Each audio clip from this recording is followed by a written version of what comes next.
I've been about 25 years in the education system, been through many schools. I've headed about 3 schools, so the current one I am in is Raffles Institution. So I'm here today to share what we have done in terms of technological integration and the use of technology in Raffles Institution.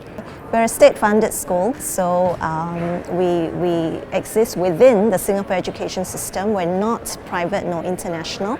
So we still have the kind of assessment that all Singapore schools would have to undergo. We are the oldest school in Singapore. We're 190 years old this year. And I think anyone who's actually traveled or gone to Singapore would know the name Raffles. So I think I'm just going to stop here. I think for Singapore schools, we've been at it for a long time. You know, we started with a lot of infrastructure development, as with most schools in Singapore. We've also had the basic training for all teachers along the lines of how to use PowerPoint, Microsoft Word, Excel, etc. But I think we've gone to a different phase now where the ministry is allowing schools to run differently at their own pace and to experiment according to how the staff and the students' profiles are. So I guess in Raffles Institution, we didn't want to go into a structure where we force teachers to make sure that there's a minimum number of lessons that they had to sort of integrate technology with. We've decided to say what is it they want to teach differently and how do they want to do it effectively. And if there's any way that technology can help, we will then allow for them to work with our technologists to work through those steps. So they can, for instance, record their lectures, they can do quizzes on our learning platform for testing students. They can also get the technologists to help them do simulations and games. But more importantly, what I've shared today is our Discovery Studio. And this is an experimentation lab where we've got teachers who are representing their departments to try out new pedagogies. And because there is that backup, the help from the technologists, they're able then to bring their content and their pedagogy, and then we fit in the technology to make it work. And this is all taped. This is all recorded, feedback of students are sought, and the departments then work through to see if it's worth adopting and if it's worked. So this is a way where we want to do a ground-up approach and allow teachers to customize according to their needs. I know for a fact that when we go via technology first, head-on, and push the software, the hardware, it doesn't work. Because you can't train teachers just for one software or a piece of hardware.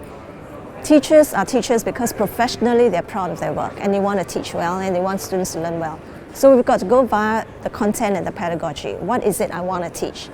Okay, and given the kind of students, given the kind of environment that I have, and given the content, what is the best way to teach them? So that's pedagogy.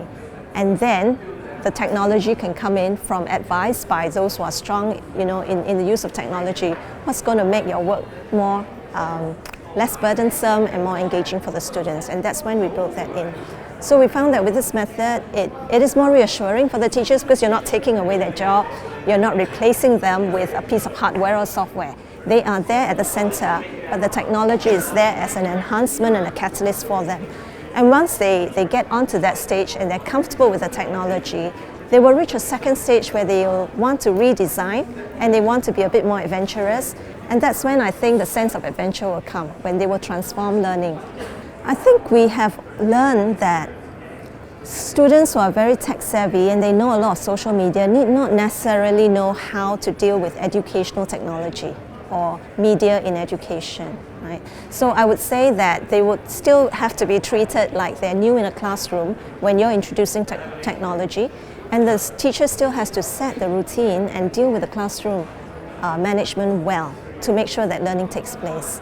And students learn when there's something exciting they want to learn, right? Especially smart students. They're not there just to have fun. They're there to learn something. So I think when you get into a class, and if you're a teacher, you will have to still say, what is it I'm going to teach them to make sure that they learn well? It's not what can I distract them with so that, it's like the sweet that will make them then want to take the medicine.